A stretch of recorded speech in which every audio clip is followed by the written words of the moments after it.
நகாயினுடைய தேசிய நெடுஞ்சாலை உள்ள விருதுநகர் பகுதியினுடைய பூலக்கோட்டை ஜங்ஷன் டிஸ்ட்ரிக்ட் ஸ்டேடியம் நம்ம இங்கே இருக்கிறது சூளக்கரை, இந்த 3 பகுதிகளை இன்னைக்கு ஆய்வு செய்வதற்காக வந்திருக்கோம். இதில் சூளக்கரை ஏரியாவும் டிஸ்ட்ரிக்ட் ஸ்டேடியத்தில் இருக்கோம் ஏறக்குறைய நிறைவு பெறுகின்ற ஸ்டேஜில் இருக்குது. பூலக்கோட்டை ஜங்ஷனுடைய ஒர்க்குங்கிறது ஒரு 3 மாதத்தில் நிறைவு பெறும். டிஸ்ட்ரிக்ட் ஸ்டேடியத்தில் இந்த ஸ்டேடியத்தில் இருக்க நடைபாதையும் லிஃப்ட் வசதியும் இன்னும் 1 மாதத்துக்குள்ள நகாய் அந்த வேலையை முடிச்சிருவாங்க. சூளக்கரையினுடைய வேலையும் இன்னும் 3 மாதத்தில் வேலையை முடிச்சிருவாங்க, பயன்பாட்டுக்கு வந்துடும். என்னை பொறுத்த மட்டும் இந்த திட்டங்களை தொடர்ந்து நம்ம வலியுறுத்தி வர்ற விருதுநகர் பகுதியினுடைய விருதுநகர் சட்டமன்ற தொகுதிக்குட்பட்ட பகுதியில் மிகவும் முக்கியமான இந்த நெடுஞ்சாலைத்துறையினுடைய இந்த திட்டங்களை கடந்த ஆண்டு துவக்கி வச்சவங்க எல்லாருக்கும் தெரியும். 2025 ஆண்டு துவக்கி வச்சது இந்த ஆண்டுக்குள்ள நிறைவு பெறணும். அதற்கான ஆய்வு பணிக்காக இன்னைக்கு வந்திருக்கோம். ஆய்வுல தெரிகிறது என்ன அப்படின்னா, எந்த ஸ்டிப்புலேட்டட் டைமோ அதுக்குள்ள நடந்துகிட்டு இருக்கு. இந்த ஸ்டேடியம்லையும் லிஃப்ட் ஒர்க் பண்ணுறது அடுத்த வாரத்துல இருந்து ஸ்டார்ட் பண்ணிடுவாங்க. லிஃப்டை வச்சு லிஃப்ட் இருந்து மெடிக்கல் காலேஜுக்கு போயிட்டு வர்றதுக்கான அந்த வசதியையும் சேர்த்து நகாய் பண்ணி கொடுக்க போகுது. அதற்குள்ள எலக்ட்ரிசிட்டி சார்ஜையும் நகாயை ஏற்றுக்கிற போது பஞ்சாயத்தோ நகராட்சிகளையோ போடாமல் நகாயே அதுக்கான செலவையும் ஏற்றுக்கிற போகுது. லிஃப்ட் ஆப்ரேட் பண்ணுறதையும் 1 மாதத்துக்கு எலக்ட்ரிசிட்டி கனெக்ஷன் மட்டுமே அதுக்கு 1 லட்ச ரூபாய்க்கு மேலே செலவாக போகுது. ஆனாலும் நகாய் அதை எடுத்துட்டு மெடிக்கல் காலேஜுக்கும் ஸ்டேடியத்துக்கான அந்த கனெக்ஷனை நெடுஞ்சாலை கிராஸ் பண்ணாமல் இருக்கிறதுக்கு இந்த வசதியை செஞ்சுக்கிட்டு இருக்காங்க. அதனால இந்த வேலைகளை பற்றிய பணிகள் மிக விரைவாக முடிந்து 3 மாதத்துக்குள்ள 3 பணியும் முடிஞ்சிருங்கிற உத்தரவாதத்தை அதிகாரிகள் கொடுத்துருக்காங்க. இந்த 3 பணிகளுக்கு எஸ்டிமேட் எவ்வளவு? ஒன்றுக்கு 18 கோடி ரூபா. ஒன்றுக்கு 18 கோடி ரூபா. இன்னொன்றுக்கு 80. எந்த மூலம் 80 கோடி ரூபாய்க்கு 3க்கும் சேர்த்து 80 கோடி ரூபா. அந்த 80 கோடி ரூபாய்க்குள்ள திட்டங்களை நிறைவு பெறுகின்ற தரவாயில் இருக்கு. இன்னும் 3 மாசத்துல எல்லாம் முடிச்சிடும். சரியா? அடுத்த அரசியலுக்கு வாங்க. ரொம்ப தெளிவா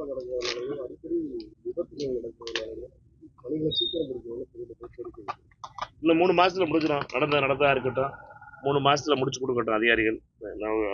அவர் வாக்கு கொடுத்துருக்கிறது 3 மாதத்துக்குள்ள முடிச்சிடுவோம் இருக்காங்க. 3 மாசத்துல முடிச்சிடட்டும். முடிச்ச உடனே பார்ப்போம். 3 மாசம் அடுத்தது தீபாவளி முடிவுக்குள்ள முடிச்சிடுவாங்கன்னு நினைக்கிறேன். அதுக்குள்ள அடுத்து ஒரு தடவை ஆய்வு வச்சுக்குவோம். 3 மாசத்துக்குள்ள முடிச்சு கொடுக்குறோங்கிற அவருடைய வார்த்தையில அவர் காப்பாற்றணும். சட்டசபையில கூட்டத்தொடர் நடக்கும்போது மத்திய எடப்பாடி பழனிசாமி என்னன்னா, நீட் எக்ஸாம் கொண்டு வரதுக்கு காரணமே மத்தியில் 2010 ஆட்சியில் இருந்த காங்கிரஸ் தான். அதுக்கு நீதிமன்றத்தில் வழக்காடினது வந்து சிதம்பரத்தோட மனைவி தான் ஆஜரானாங்க. நீங்க அப்பவே அதை வேண்டாம்னு சொல்லி மாணவர்களுக்கு பாதிப்பு ஏற்படுத்துன்னு சொல்லி நீங்க அப்பவே பண்ணிருந்தீங்கன்னா இப்போ இந்த பிரச்சனை எதுவுமே வந்திருக்காது. அண்ணன் எடப்பாடி பழனிசாமி அவர்களை பொறுத்த மட்டும் 2 பகுதியில் உள்ளது பார்த்து. ஒன்று நீட்டுங்கிறது ஏன் கொண்டு வந்தாங்கிறது என்னன்னா, அப்போ மெடிக்கல் கவுன்சில் ஆஃப் இந்தியாவோட பார்வை என்ன இருந்துச்சு கேட்டால், இந்தியாவினுடைய மெடிக்கல் காலேஜஸ் நம்பரை கூட்டணும், கூட்டி ஒவ்வொரு மாவட்டத்திற்கும் ஒரு மெடிக்கல் காலேஜ் உருவாக்கணும் அப்படிங்கிறது 5 ஆண்டு திட்டத்துக்காக உருவாக்குனாங்க. அதனுடைய விளைவாக நீங்கள் அப்போ அப்படி பண்ணும்போது ஒரு தரமான கல்வி முறை, மெடிக்கல் காலேஜ் சீட்ஸை கூட்டுறது, மெடிக்கல் காலேஜ் வைக்கிறதுக்கான அமைப்பதற்கான இடங்களுடைய அந்த 50 ஏக்கர் 100 ஏக்கர் வேணுங்கிறதுலாம் மாற்றங்களை கொண்டு வந்தாங்க. அதனால மெடிக்கல் காலேஜ் நம்பரை கூட்டுறதுக்காகவும் மெடிக்கல் காலேஜினுடைய சீட்டை கூட்டுறதுக்காகவும் அதே நேரத்தில் ஒரு தகுதி தேர்வு இருக்கணும் அப்படிங்கிறத MCI medical council of India ஒரு திட்டமாக கொண்டு வந்துச்சு. அதை மத்திய அரசு அதை பரிசீலித்து இது ஒர்க் பண்ணாங்கிற ஸ்டாண்டிங் கமிட்டிக்கு அனுப்பி வச்சுச்சு. ஸ்டாண்டிங் கமிட்டியில் அனைத்து தலைவர்கள், அனைத்து கட்சிகளுடைய உறுப்பினர்கள் இருந்தாங்க ஹெல்த் ஸ்டாண்டிங் கமிட்டியில். அவர்கள் கொடுத்த பார்வைக்கு அப்புறம் அது பாராளுமன்றத்தில் விவாதிக்கப்பட்டு அது சட்டமாக மாற்றப்பட்டது. இப்போ நீட் அமைக்கும் பொழுது எல்லா கட்சிகளுடைய பார்வை இருந்துச்சு. ADMKல அப்போ தம்பிதுரை அண்ணனும் செம்மல் அண்ணனும் எல்லாரும் 9 எம்பிக்கள் இருந்தாங்க 2009 இருந்து 2016 வரைக்கும். அப்போ அவர்களுடைய கருத்து எடுத்துக்கிட்டப்பட்டுச்சு. நீட் இருக்கணுமா வேணாமாங்கிறது. அப்ப யாருமே நீட் வேணாம்னு சொல்லி எதிர்ப்பு தெரிவிக்கல. எல்லாருமே என்ன நினைச்சோம் அப்படின்னா, நீட் உண்மையிலேயே ஒரு தரமான கல்வி, ஒரு ஒரு மெடிக்கல் எஜுகேஷனை உருவாக்கும், எல்லா ஏழை மக்களுக்கும் நியாயமா நடக்கும், டொனேஷன் இல்லாத ஒரு சிஸ்டத்தை உருவாக்கும். நடந்தது என்ன? 2016க்கு அப்புறம் நீட் நிறைவேற்றப்பட்டு சட்டமாக்கப்பட்டு கோர்ட்டுக்கு போய் காங்கிரஸ் கட்சி 2012ல அதை சட்டம் நிறைவேற்றினதோட அப்படியே விட்டுருச்சு. என்னட்டா அதை சட்டமாக்க வேணாம், என்னட்டா இதுக்கு கோர்ட்டுக்கு போறாங்க, எதிர்ப்பு தெரிவிக்கும் மக்களோட எதிர்ப்பு இருக்கு அப்படிங்கிறதுக்காக அதை விட்டுட்டாங்க. காங்கிரஸ் கட்சி இருந்த 4 வருஷத்துலையும் அதை நிறைவேற்றவில்லை. அந்த சட்டத்தை நீட்டை பொறுத்த வரைக்கும் நம்ம ரீச்சிங் பண்ணணுங்கிறதுக்காக ஆனா 2014ல ஆட்சிக்கு வந்த மோடி அரசு அதை சட்டமாக திருப்பி நிறைவேற்றி சுப்ரீம் கோர்ட்ல இருந்து அதுக்கு கிளியரன்ஸ் வாங்கி இம்ப்ளிமெண்ட் பண்ற 2016ல ஆரம்பிச்சாங்க. முதல் தற்கொலை அனிதாவுடைய தற்கொலை 2017 நடைபெற்றுச்சு. அப்ப அமைச்சரா இருந்தது யாருங்கிறது நம்ம எல்லாருக்கும் தெரியும். அப்ப முதலமைச்சரா இருந்த புண்ணியவன் யாருங்கிறது நம்ம எல்லாருக்கும் தெரியும். அந்த புண்ணியவன் இப்ப பேசுற பேச்சுங்கிறது, சட்டமன்றத்துல பேச்சுங்கிறத 16ல பேசியிருக்கலாம், 17ல பேசியிருக்கலாம், 18ல பேசியிருக்கலாம், ஏன் 19ல பேசியிருக்கலாம், 20ல பேசியிருக்கலாம், 21ல பேசியிருக்கலாம். நீட் வேணாம், நீட் தமிழ்நாட்டுக்கு கூடாது அப்படின்னு சொல்லியிருக்கலாம். ஏன்னுட்டுனா அவரை பொறுத்த மட்டும் முன்னுக்கு பிறம்பா காங்கிரஸ் மேல பழி சொல்றதை விட்டுட்டு தான் முதலமைச்சராக இருக்கும்போது என்ன நடந்துச்சு, அப்போ கொண்டு வரும்போது காங்கிரஸ் சட்டத்தை கொண்டு வந்துச்சுக்கிறதும், அதை MCI medical council of India வேணும்னு சொன்னதுக்காக கொண்டு வந்ததையும், ஆனா அதுக்கப்புறம் காங்கிரஸ் அதை நிறைவேற்றலை. ஏன்னுட்டா காங்கிரஸை பொறுத்த மட்டும் காலுக்கு ஏற்ற செருப்பு இருக்கணுமே ஒழிய செருப்புக்கு ஏற்ற கால் இருக்கக்கூடாதுன்னு நினைக்கிற கட்சி. எந்த ஒரு மாற்றமா இருந்தாலும் சரி, புதிய மாற்றங்கள் வரும்போது தவறு நடந்துருச்சுன்னா அதை வேகமா வித்ரா பண்ணிக்கிற கூடிய தகுதியையும் காங்கிரஸ் கட்சி அந்த மனநிலையும் வீம்பு பிடிச்சிட்டு மோடி அரசு நான் கொண்டு வந்த சட்டம், நான் செஞ்சது நீட் சரியான நீட்டு, என்டிஏங்கிற ஒரு ப்ராடக்ட், ஒரு எக்ஸாமினேஷன் நேஷனல் டெஸ்ட் அத்தாரிட்டின்னு ஒன்று வச்சுட்டு, ஏஜென்சின்னு ஒன்று வச்சுட்டு அதுல நடக்கிற ஃப்ராட் எல்லாம் தான் அந்த நீட்டுடைய பிரச்சனைக்கு எல்லாத்துக்கும். என்டிஏ தான் எல்லா பிரச்சனைக்கும் எல்லாத்தையும் தனியார் மயமாக்கி, பேப்பர் லீக்கா இருந்தாலும் சரி, உங்களுடைய கோச்சிங் சென்டர் மாஃபியாவா இருந்தாலும் சரி, எல்லாத்துக்கும் அடிக்காரணமே என்டிஏங்கிற ஒரு நேஷனல் டெஸ்டிங் ஏஜென்சி தான். அதுதான் இந்தியாவுடைய தலைகுனிவை ஏற்படுத்திட்டு இத்தனை குழந்தைகளுடைய தற்கொலைக்கு காரணம்ங்கிறது அந்த என்டிஏங்கிற ஒரே ஆர்கனைசேஷன் தான். அதை மாத்துறதுக்கோ அதனுடைய சிஸ்டத்தை மாத்துறதுக்கோ வக்கில்லாதவர்கள் இந்த பேச்சு பேசிட்டு இருக்காங்க. ராகுல் காந்தி 2018 தெளிவா சொல்லிட்டார், தமிழ்நாட்டுக்கு நீட் வேணாம்னா காங்கிரஸ் கட்சி ஆட்சி அமைச்ச உடனே தமிழ்நாட்டு நீட்ல இருந்து விலக்கப்படும். 2018 ராகுல் காந்தி சொன்னது. காங்கிரசினுடைய 2019 மேனிஃபெஸ்டோல காங்கிரஸ் கட்சி எழுதி கொடுத்திருக்கு, தமிழ்நாட்டுக்கு அந்தந்த மாநிலங்கள் நீட் வேணுமா வேணாமாங்கிறது மாநிலங்களுக்கு வேணாம்னா எடுத்துக்கலாம் அப்படிங்கிறது காங்கிரஸ் கட்சியுடைய நிலை. 2018 அந்த நிலை தான், 19 அந்த நிலை தான், 21 அந்த நிலை தான், 24 அந்த நிலை தான், இப்போ அதே நிலை தான். காங்கிரஸ் கட்சியினுடைய நிலையில எந்த ஒரு மாற்றமும் கிடையாது. ஆனா அண்ணன் பழனிசாமி அவர்களுடைய நிலை எங்கே வந்து சட்டத்தை கொண்டு பிஜேபி சட்டத்தை கொண்டு வரும்போது கூட விலக்கு பிடிச்சிட்டு இருந்தது யாரு? சீட்டை திருப்பி பிஜேபி கொண்டு வந்தாங்கல்ல, சட்டத்தை கொண்டு வந்து நிறைவேற்றும் போது அப்ப முதலமைச்சராக இருந்தவர் பொதுங்கி எந்திரிச்சுக்க வேணாமா? அனிதா மரணத்துக்கு அப்புறம் தமிழ்நாடே பொங்கி எழுந்துச்சு. அப்ப அதுக்கு என்ன பண்ணிக்கிட்டு இருந்தாரு? இதனால என்னன்னா பழி போடுறதுங்கிறது தவறான விஷயம். ஒரு மாற்றத்தை கொண்டு வருவதற்கான சிந்தனைய ஒரு ரிஃபார்ம்னு சொல்லி கொண்டு வரும்போது தப்பு நடந்துச்சுன்னா உடனே மாத்திக்கிறதுங்கிறது அரசாங்கத்துடைய கடனா இருக்கு. மோடி அரசு மேல என்ன சொல்லிக்கிட்டு இருக்காங்க? மோடி அரசு இப்படிப்பட்ட தவறு நடக்கும் போதும் மாற்றத்தை செய்ய தயாரா இல்ல. மோடி அரசு தான் பிடிச்ச முயலுக்கு 3 காலு அப்படின்னு சொல்லிக்கிட்டு உட்கார்ந்துருக்கு. நீட்டு நல்லது, நீட்டுனால பிரச்சனை இல்லை, நீட் படிக்காத பிள்ளைகளுக்கு தான் எகேன்ஸ்டா இருக்காங்க அப்படின்னு தேவையில்லாத பேச்சை மோடி அரசு பேசிட்டு இருக்கு. அதற்கு எதிர்ப்பு தெரிவிக்க வேண்டிய அண்ணன் பழனிசாமி அவர்கள் அதற்கு தில் இருக்கா, தைரியம் இருக்கா? மோடி அரசை எதிர்த்து பேச தைரியம் இருக்கா? நாங்க வித்ரா பண்ணிடுவோம், ராஜ்யசபாவுக்கு இந்த வரப்போற டீலிமிட்டேஷன்ல இருக்கா ஓட்டு போட மாட்டோம், நீங்க நீட் வாபஸ் வாங்கலைனாலும் அவரும் அவரோட இருக்க துணையா இருக்க அன்புமணி அவர்களும் சொல்ல திராணி இருக்கா? அப்பதெல்லாம் கிடையாது. மோடி சொல்றது எல்லாத்தையும் இங்க வந்து நியாயப்படுத்துறதுக்கு ரெடியா இருக்காங்க. டீலிமிட்டேஷன்ல தமிழ்நாட்டுக்கு சீட்டு 59 சீட்டு வரும், 117 பெண்கள் சீட்டு வரும்னு கதை சொல்லிக்கிட்டு இருக்காங்க. இதெல்லாம் எந்த பாஜக சொல்ல முடியாத காரணங்களை சொல்லக்கூடிய கட்சிகளா அமித்ஷாவினுடைய அதிமுகவும் அன்புமணியினுடைய பாமகவுமா மாறி இருக்கு. அமைச்சரவை மாற்றம் செய்யப்படுவது அது முதலமைச்சர் தான் கேட்கணும். ஏன்ட்ட கேட்டீங்கன்னா தமிழக முதலமைச்சர் தான் கேட்கணும். அது அவருடைய அமைச்சரவை. எங்களை பொறுத்த மட்டும் இப்பதான் 100 நாள் ஆயிருக்கு. அதுக்குள்ள உங்க எல்லாருக்கும் ஏன் இந்த வயிற்றுச்சல்னு தெரியல. 100 நாள் ஆயிருக்கு. புதிய புதிய அமைச்சர்கள் உருவாகியிருக்காங்க. ஒருத்தர் தான் பழைய அமைச்சரா இருந்தவர், செங்கோட்டையன் அவர்கள். மிச்ச எல்லாரும் புதுசா வந்திருக்காங்க. 100 நாளுங்கிறது ரொம்ப கம்மியான நாள். அவருடைய செயல்பாடுகள், இளைஞர்களா இருக்காங்க பலரும். நம்ம மாவட்டத்திலே 2 அமைச்சர்கள் புதிய அமைச்சர்கள் இருக்காங்க. கொஞ்சம் டைம் கொடுங்க, அவங்களை பெர்ஃபார்ம் பண்றது.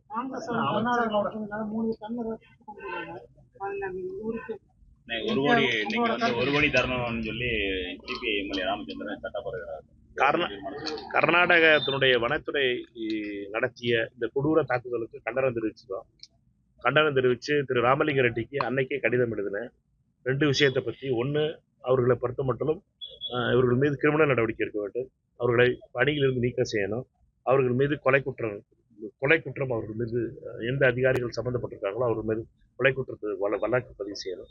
அதே மாதிரி அவர்கள் நிவாரணம் கொடுக்கணும். இந்த 2 கோரிக்கையை வச்சிருந்தோம். கர்நாடக அரசு 15 லட்ச ரூபாய் நிவாரணமும் 15 லட்ச ரூபாய் நிவாரணமும் கரெக்டாக படிங்க. 15 லட்ச ரூபாய் நிவாரணமும் அவர்கள் மீது கிரிமினல் நடவடிக்கைகளையும் எடுத்திருக்கு. எங்களை பொறுத்த மட்டும் மீண்டும் சொல்வோம், கர்நாடக அரசு இதற்காக தீவிரமான நடவடிக்கை எடுக்கணும். அவர்களை பொறுத்த மட்டும் எவ்வளவு விலை கொடுத்தாலும் அவர்களுடைய உயிருக்கு அதுக்கு ஈக்குவல் ஆகாது. அவர்கள் மீது உண்மையான அதே மாதிரி தப்பிச்சு போயிடக்கூடாது அதிகாரிகள். எங்களுடைய நிலை என்பது இது கர்நாடகா தமிழ்நாடுன்னு பஞ்சாயத்து பண்ணாமல், கர்நாடகர்கள் தமிழ்நாடுன்னு பஞ்சாயத்து பண்ணிக்கிட்டு இருக்காம நம்ம பேச வேண்டியதெல்லாம் என்னட்டா மனிதர்கள் மீது நடந்த அதிகாரிகளுடைய தாக்குதல் இது. என்னை பொறுத்த மட்டும் வனத்துறை அதிகாரிகள் இப்படி ஒரு மனிதாபிமான அடிப்படையில் கூட ஒருத்தரை கைது செஞ்சிருக்கலாம். தப்பு செஞ்சிருந்தாங்கன்னா கூட அவர்களை கைது செஞ்சு அவர்களிடம் பேசுவது தான் வனத்துறையுடைய அதிகாரமாக இருக்கணும். இவர்கள் கையில் துப்பாக்கி இருக்குங்கிறதுக்காக இந்த அதிகார துஷ்பிரயோகம் செஞ்சு அந்த அதிகாரிகளை பணி நீக்கம் செய்யணும், டிஸ்மிஸ் செய்யணும். அவர்கள் மீது கிரிமினல் வழக்கு பதியணுங்கிறதுல தமிழ்நாடு காங்கிரஸ் கட்சி மிக தெளிவாக இருக்கிறது. எங்களை பொறுத்த மட்டும் அங்கு இருக்கின்ற திரு வனத்துறை அமைச்சர் திரு ராமலிங்க ரெட்டி அவர்களுக்கு இதைத்தான் கடிதம் எழுதியிருக்கு. வனத்துறை அமைச்சர் வந்து அதாவது லஞ்சம் வாங்குற மாதிரியான ஒரு உரையாடல் வந்து என்னிடம் இருக்குது. அதை வந்து எப்போனா வெளியிடுவேன்னு சொல்லிட்டு அண்ணாமலை வந்து ஒரு செய்திகள் சொல்லிக்கிறாங்க. அவங்க கமிஷன் வாங்க ஆரம்பிச்சிருக்கிறாங்க அப்படின்ற மாதிரி ஆடியோ எல்லாம் எங்கிட்ட இருக்குது அப்படின்னு ஒரு கருத்தை பதிவு பண்றாரு. சகோதரர் அண்ணாமலையை பொறுத்த வரைக்கும் இந்த திருட்டு ஆடியோ பண்ற வேலை என்ன உடனே இருக்கு. பாஜக இருக்கும்போதும் இந்த ஆடியோ ரெக்கார்ட் பண்றது, ரெக்கார்டிங் இது பண்றது, அதை பண்ண சொல்லி ஒரு செட்டை உள்ள பாஜகவில் கிளப்பி விட்டதுனாலதான் பலருக்கும் பல தலையெல்லாம் உருண்டுச்சதுல. அதெல்லாம் நம்மளுக்கு தெரியும். இந்த பழக்கத்தை அவர் கைவிடணும். ஒரு அரசியல் தலைவராக பிஹேவ் பண்ணணும்.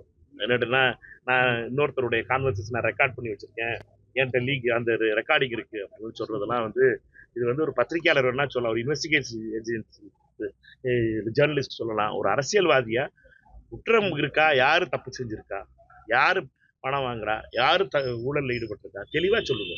இது என்ன பிளாக்மெயில் பாலிடிக்ஸ் எவ்வளவு நாள் ஓட போகுது? நான் கொடுக்க என்கிட்ட ரெக்கார்டிங் இருக்கு. இது ஒரு பிளாக்மெயிலிங் பார்ட். இது தவறான அப்ரோச். தமிழக மக்களை பொறுத்த மட்டும் இதை விரும்பினதில்லை. அவருடைய இந்த அப்ரோச்சுங்கிறது பாஜகவோட இந்த பழக்கத்தை அவர் விடணும். இந்த ரெக்கார்டிங் பண்றது, இதை அதுல இவங்கிட்ட கொடுக்கறது, அவங்ககிட்ட கொடுக்கறதுங்கிறத யாரு தவறு செஞ்சாலும் சரி, அமைச்சர்கள் தவறு செஞ்சாங்கன்னு சொன்னா சொல்ல சொல்லுங்க, ஆதாரத்தை எடுத்து சொல்ல சொல்லுங்க. எந்த அமைச்சர் தவறு செஞ்சாலும் முதலமைச்சரை பொறுத்த வரைக்கும் 2 கேபினெட் மீட்டிங்ல அவர் ரொம்ப தெளிவா சொல்லியிருக்காரு. 2வது கேபினெட் மீட்டிங்ல அவர் சொன்னது தான். எல்லா அமைச்சர்களும் எங்க அமைச்சர்கள் சொன்னா முதலமைச்சர் எந்த விதத்திலையும் ஊழல் லஞ்சத்தை நாங்கள் ஒத்துக்கிற முடியாது, ரொம்ப 0 டாலரன்ஸ் இருப்போங்கிறத ரொம்ப தெளிவா சொல்லியிருக்காங்க சொல்றாங்க. அதனால நம்ம பொறுத்த மட்டும் இப்படிப்பட்ட பேச்சுக்கள் என்பது நியாயமற்றது. இது அரசியல் தலைவர்கள் பேசுகின்ற பேச்சு கிடையாது. வனத்துறை அமைச்சர் ஸ்டேடியத்துல அந்த குழந்தைக்கு அந்த வீடியோ நேற்று எதிர்கட்சி தலைவர் சட்டசபையில சொல்லியிருக்காரு. போலீஸ் நடவடிக்கை என்ன எடுத்தீங்க, இல்ல மருத்துவ பரிசோதனை எதுவும் நீங்க பண்ணி நீங்க உங்களோட டி அடிக்ஷன் இல்லை அப்படின்னு சொல்லி நீங்க ப்ரூவ் பண்ண போறீங்களான்னு மாதிரி கேட்டுக்கிறாரு. அதுக்கான ஆதாரமோ இல்லை பதிலோ எதுவுமே சொல்லாம நான் விளக்கம் கொடுத்துட்டேன் அப்படின்னு மட்டும் அமைச்சர் ஒரு மொத்தமான பதில் சொல்லி இருக்கிறாரு. போதைப் பொருள் இல்லாத தமிழகம் உருவாக்கணும் சொல்லி சொல்ற தமிழக அரசு இதுக்கான என்ன போலீஸ் நடவடிக்கை எடுக்கிறதா இல்ல மருத்துவ பரிசோதனை செஞ்சு குற்றமற்றவர்ங்கிற நியமிக்க போறாங்க. எப்ப நடந்துச்சுன்னு பாத்தீங்கன்னா திமுக ஆட்சி நடந்துச்சு. அதைத்தான் அந்த அமைச்சர் சொல்லிட்டு இருக்காரு. அவர் திமுக ஆட்சிக்கு போய் 100 நாள் ஆயிப்போச்சு. இந்த ஸ்டேடியத்துல நடந்து கிட்டத்தட்ட இந்த ஸ்டேடியத்துல மேட்ச் நடந்து கிட்டத்தட்ட 1 வருஷம் ஆயிப்போச்சு. இப்ப எங்க போய் இங்க டெஸ்ட் எடுத்து என்ன பண்ண போறீங்க? ரொம்ப முக்கியமான விஷயம் என்னன்னு கேட்டீங்கன்னா, இது அப்பொழுது அந்த நடந்த விவாதத்துல எதிர்க்கட்சி தலைவர் அவரை பற்றிய குற்றங்கள், அவரை பற்றிய தாக்குதல் போது அவர் சொன்ன விஷயங்கள், அவருடைய ஆட்சியை பற்றி சொல்ல முடியும். இதை பொறுத்த மட்டும் சட்டமன்றத்தில் பேசுகிற விஷயங்களை அவரும் அமைச்சரும் அது பதில் சொல்லியிருக்காரு. என்னடா உங்க ஆட்சி நடக்கும்போது அப்ப அப்படின்னா அது சாதாரணமா இருந்துச்சு அவங்க ஆட்சியில கேள்வி இருக்கு.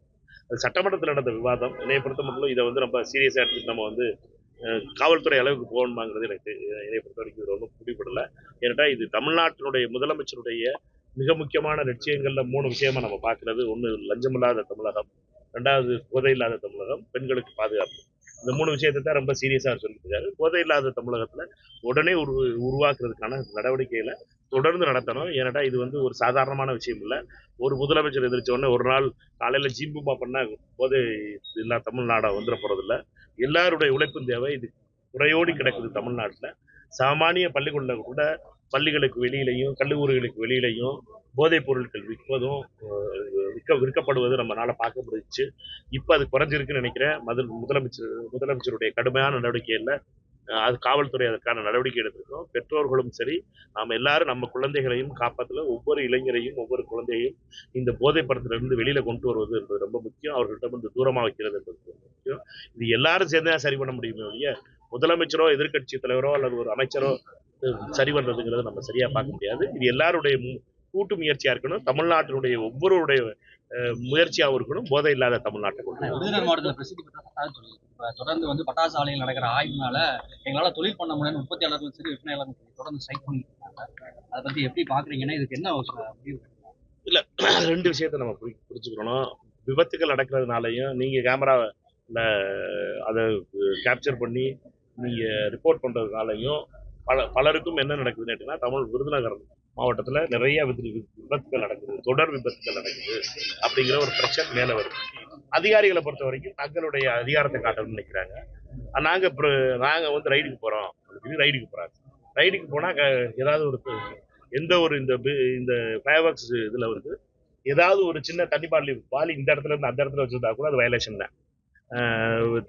மண்ணு வாலி அங்கிட்டு வச்சிருந்தீங்கனாலும் சரி வயலேஷன் தான் இருக்க போகுது. அதனால வயலேஷனுங்கிறது சாமானிய வயலேஷன் கூட அவங்க வந்து சீல் பண்ணிட்டு வந்துடுறாங்கிறது. அதிகாரிகளை பொறுத்த மட்டும் திருப்பி ஓரியன்டேஷன் பண்ண வேண்டியது ரொம்ப கடமை. அதுவும் 3 ஸ்டேஜ் லைசன்ஸ் உள்ளது இந்த தொழில். நம்ம எல்லாருக்கும் தெரியும். டிஆர்ஓ லைசன்ஸ், டிஆர்என்ஸ் லைசன்ஸாக இருக்கட்டும், சென்னையில் லைசன்ஸாக இருக்கட்டும், நாக்பூர் லைசன்ஸாக இருக்கட்டும்.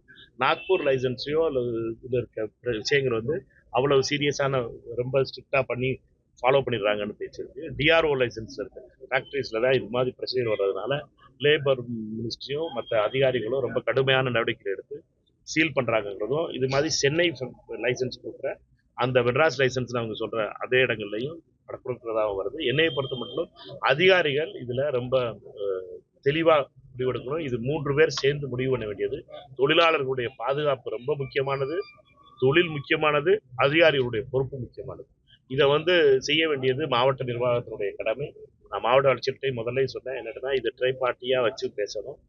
என்னை நம்மளை பொறுத்த மட்டும் இந்த மாவட்டத்தினுடைய மிக முக்கியமான தொழில்களில் இந்த பட்டாசு தொழில் ஒன்று. அந்த பட்டாசு தொழிலை எந்த விதத்திலையும் உயிரிழப்பில்லாத பட்டாசு தொழிலை நம்ம காக்க வேண்டியது நம்முடைய கடமை. அதில் பலரும் நல்லபடியாக செஞ்சுட்டு வராங்க. சிலருடைய தவறுகள்னால பலர் மேலே பழி வருது. அதிகாரிகளும் உடனடியாக தவறு செஞ்சவங்களை தண்டிக்கிறவங்களுடைய தவறு செய்யாதவர்களையும் சிறு சிறு விதி மீறல்கள்னு சொல்ற தண்ணி பாட்டில் வாட்டர் வைக்கல, மண்ணு வைக்கல அப்படின்றதுக்காகவும் பனிஷ் பண்ற அதிகாரிகளுடைய நோக்கமும் தப்பானது. அதை பொறுத்த மட்டும் இது எல்லாரும் சேர்ந்து முடிவு பண்ண வேண்டியது. இந்த மாவட்டத்தினுடைய பொருளாதாரம் சம்பந்தப்பட்டது. 100 நாள் வேலையை இந்த மோடி அரசாங்கம் மொத்தமாக முடிச்சு வைக்க பார்க்குது. அந்த நேரத்தில் இந்த மாவட்டம் வறட்சியான மாவட்டம். இந்த மாவட்டத்தினுடைய தொழில் தெரிஞ்சவங்க பட்டாசு தொழில் இருக்காங்க. அதை காப்பாற்ற வேண்டியது நம்மளுடைய கடமை. போதைப் பொருள் விற்பனையை வந்து தடுக்கணும்னு தாவக அரசு நினைக்கிறீங்க. விற்பனையை காட்டி கொடுத்தா பையன் அம்மகன்ற பையனை கொலை பண்ணிட்டாங்க. அது வந்து போஸ்டிங் முதல் சட்டசபையிலே. அதாவது என்னட்டா 2 விஷயம். ஒன்று என்னட்டா, நீ வந்து போதை இல்லாத தமிழ்நாடை உருவாக்கணுங்கிறது பெரிய ப்ராஜெக்ட். நான் சொன்னது மாதிரி சாதாரணமாக நடக்க போகிறது கிடையாது. ஏன்னா தமிழ்நாட்டில் ஒரு ரூரல் டிஸ்ட்ரிக்ட் மாதிரி, விருதுநகர் டிஸ்ட்ரிக்ட் மாதிரி இருக்க ஸ்கூல்ஸ்லே இதற்கான போதைப் பொருட்கள் இருக்குங்கிறதையும் பல தடவை நம்ம திஷா மீட்டிங்லேயும் பேசியிருக்கோம். பேசி அதற்கான நடவடிக்கை எடுக்கணும்னு சொன்னோம். இந்த அரசு ரொம்ப சீரியஸாக அதை முதலமைச்சர் வந்து சீரியஸாக ப்ரையாரிட்டியாக கொண்டு வந்திருக்காரு போதை இல்லாத தமிழ்நாடு கொண்டு வந்து. அது நடக்கும்போது அங்கும் இங்குமா சில விஷயங்கள் நடக்கும். அதை எடுத்து சட்டமன்றத்தில் பேசியிருக்காங்க. அதுக்கான பதிலையும் அரசாங்கம் கொடுத்துருக்கு. என்னைய பொறுத்தவரைக்கும் நம்ம அந்த பதிலை பிடிச்சிக்கிட்டே தொங்கிட்டு இருந்தோம்னா தீர்வு வருமானு கேட்டீங்கன்னா தீர்வு வராது. ஆனா நேற்று வந்து விசிக தஞ்சாவூர்ல அனுமதியின்றி ஒரு சாலை மறியல் நடந்திருக்கு. அந்த மறியல பாதிக்கப்பட்ட ஒரு இளைஞர் வந்துட்டு அவங்களோட வாக்குவாதம் பண்ணும்போது அதுல காவல்துறை வந்து அவர் அடிச்சதும் அவர் வந்து காவல்துறை அடிச்சதும் ஒரு தமிழகத்துல ஒரு சோசியல் மீடியால ஒரு பேசு பொருளா இருக்குது. ஆனா அவங்க மேல எந்தவித வழக்கு பதிவும் இல்ல. இந்த இளைஞர் மீது 6 வழக்கு பதிவு செய்து அவரை கைது பண்ணிருக்காங்க. இதை எப்படி நீங்க பாக்குறீங்க? இது ரொம்ப சீரியஸான விஷயம். அதாவது என்னன்னா, காவல்துறை அடிக்க ஆரம்பிக்கிறதுங்கிறதோ காவல்துறை திருப்பி அடிக்கிறது அப்படிங்கிறது வந்து நடந்துச்சா இந்த போலீஸ் சிஸ்டம் ஒர்க் ஆகாது. அப்புறம் போலீஸ்காரங்கள் வந்து இன்னும் விகரஸாக தான் அதை வந்து வயலண்டாக பிஹேவ் பண்ணுவாங்க. நம்ம பொறுத்த மட்டும் இது ரொம்ப கவனமாக பார்க்க வேண்டியது. இது ஏதோ ஒரு இடத்துல நடந்ததை வந்து நம்ம வந்து எல்லா இடத்துலையும் நடந்தது மாதிரி பார்க்க முடியாது. அவர் மீது அந்த இளைஞருக்கு சரியான விதத்தில் அவருக்கு கவுன்சிலிங் பண்ணணும். அவரை பொறுத்த மட்டும் காவல்துறையினரும் பொறுப்பாக நடந்துக்கிற வேண்டிய காலம் இருக்குது. இப்போ இருக்க மீடியா உலகத்தில் எல்லாரும் கேமரா எடுத்துருக்கீங்க. அதனால் இது மாதிரி விஷயங்கள் நடந்தால் ஆகும். இதற்கு உடனடியாக அந்த இளைஞர் மீது இவ்வளவு பெரிய சீரியஸான சார்ஜஸ் பண்ணணுமாங்கிறத கவனமாக பார்க்க வேண்டியது மாவட்ட காவல்துறையுடைய கடமை.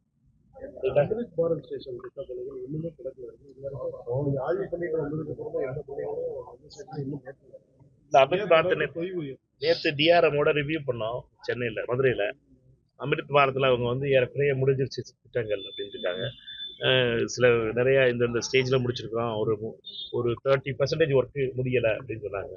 திருப்பி இன்னொரு நாளைக்கு ஒரு தடவை அவங்கள்ட்ட அதிகாரிகிட்ட ஃபிக்ஸ் பண்ணிவிட்டு விசிட்டுக்கு வருவோம். ரயில்வே துறையில் பற்றி இந்த 11 ஸ்டேஷனுடைய விசிட்டையும், விருதுநகர் தொகுதியினுடைய 11 ஸ்டேஷன் விசிட்டையும் ஒரு தடவை 2 ஸ்டேஜாக பலன் வச்சுருக்கேன். ஏன்னா அது 1 வருஷம் ஆயிடுச்சு. அவங்களுடைய என்னென்ன குறைகளை பற்றி சொன்னோமோ சில இதில் நிறைவேற்றிருக்காங்க, சில இதில் இன்னும் நிறைவேற்றலை. ரயில்வேயை பொறுத்த வரைக்கும் ரயில்வே வச்சுருக்க காலக்கேடுவும் நம்ம வர்ற ரிசல்ட்டும் கொஞ்சம் டிஃபரன்ஸ் இருக்குது. திருப்பி ஒரு தடவை ஆய்வில் அது சரி வரும். சரியா? ரைட்.